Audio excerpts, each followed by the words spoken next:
ladies and gentlemen. I guess this is technically episode 12 of the Basement podcast. I don't know if I want to lead with that intro, because if you haven't heard already, today there was an assassination attempt on Donald Trump. Of course, any assassination attempt on any political figure in a democratic and free country is a horrible thing. The photos are circulating, the headlines are flying, and Twitter is cooking up rumors like you wouldn't believe. And of course, we here at the Basement grieve for the families of the people who died in the attack. Obviously, that is horrible. And to all the people injured, our thoughts and prayers are with you. Now, there are a few big things that I've taken away from this so far. And the first is that this is the natural continuation of the attacks on Donald Trump. First, they go after his reputation. They call him a Nazi, they call him a terrible person, a misogynist, all of that for years. But it wasn't enough, and he won in 2016. During his presidency, the Democrats realized they can't even beat him on policy. Not even close. If Joe Biden has done one thing as president, is that it is to show how effective a president Donald Trump actually was. The second thing is they went after him for his crimes. I'm putting that in quotes because nobody seems to know what the crimes are, just that they are crimes and deserve capital punishment. Now that hasn't worked either. Those court cases are falling apart, and it seems like none of them will do anything to impact the 2024 election this November. So, what do? Bullets. Now, you can tell it's a liberal shooter because A, Donald Trump is still alive to tell the tale, and 2, Donald Trump was the target. I did a bit of research, and Butler County, where this rally was held, is vastly pro-Trump. In fact, in 2020, Trump won this riding by a ratio of 2-1. Nobody right of center, especially not in that county, is going to try and assassinate Trump, and even most people left of center don't have the balls to do that either, because they cut them off. The second is that Donald J. Trump is a showman. Dare I say, the greatest showman. This mad lad comes within 1 inch of death, pumps his fist as he's being hustled off stage by Secret Service, and later informs his supporters in all capital letters, "I will never surrender." This event has failed in the worst possible way for Democrats. Not only is the next president alive, he is now a martyr. Listening to the things he was saying while they were taken off the stage, he sounded quite with it. Even in a state of shock, he's still more sharp and lucid than Joe Biden. His behavior shows that he may have been shaken, but it's ultimately not stirred. The third is something we should already know already, and that is the established media. The establishment media is full of garbage. Within minutes of the shooting, left-wing outlets were already downplaying this. The Guardian spun this as loud pops ring out at Trump rally, and they've since removed this headline, obviously. Multiple other left out the possibility of a shooting at all, simply saying Trump whisked off stage at rally. On the other hand, conservative outlets immediately reported gunshots at Trump rally, and these all came out within 30 minutes of the attack. Hours later, everyone has a handle on the facts, and it is no longer possible to downplay this. The only possible way this could have worked in favor for Democrats is in the gun department. Butler County is a pro-2A county. They allow for self-defense shooting, and they also issued licenses to conceal carry, generally pro-2A area.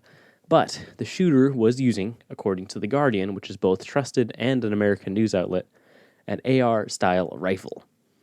The dreaded AR-15. Oh no. Perhaps ironically, this is the idea of the Second Amendment, but horribly misread. The Second Amendment provides Americans with the right to bear arms for self-defense and as a militia against an overreaching government. The shooter forgot the overreaching part, and the government part, and the self-defense part, and just wanted to bear arms against a candidate he didn't like. That is, this wasn't an inside job. Honestly, I'm not convinced this wasn't a hit from the Oval Office, but who am I to say that's just a theory? Anyway, I had to put it to our basement hosts to record their thoughts, to see what they had to say, and here is what Bennington had to say. No matter whether you like Trump or hate him, this is a horrible event to happen, especially on a day like today, when the Republican National Convention is right around the corner. Donald Trump is a human being just like the rest of us. That being said, I have read several reports from CNN, ABC News, and other mainstream networks that have framed the shooting as a disturbance or an interruption. What would they lead with if the target had been President Joe Biden? They have sued him. They have prosecuted him. They tried to remove him from the ballot, and now they have tried to assassinate him. If this surprises you in the slightest, you obviously haven't been paying attention.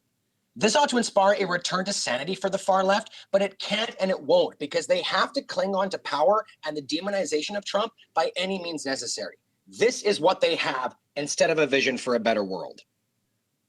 he is 100% right. I agree with him entirely.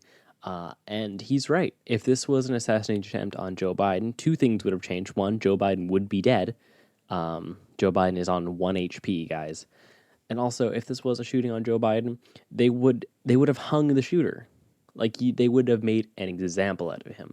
There would have been pasted all over the news. Joe Biden would have been a martyr. And honestly, it would be a completely different scenario. I totally think Bennington has it absolutely nailed here. Also, introducing a new guest on the podcast. Who you're about to hear from, is Luther. I'm trying to get him into a real episode, but he did have a few succinct words for us. Trump has aura. Like I said, succinct. He did clarify this in our basement group chat. Trump has aura, literally standing in the face of death with his fist outstretched, and that is aura. And then the emoji with the star eyes. 100% valid. He is a showman. He is untouchable. At least he wants to appear that way. And yeah, I obviously deeply glad that Donald Trump is alive. This has worked out fantastically for his family. It's worked out horribly for Democrats. And I hope the shooter rots in hell. I might have to cut that part. Anyways, that is all I have for you guys today. It's another short one, but if you enjoyed this or you agree with this, then give us a like, follow us on Spotify, drop a review, wherever you're listening to this, leave a comment if you're on YouTube, and we'll see you in the next one.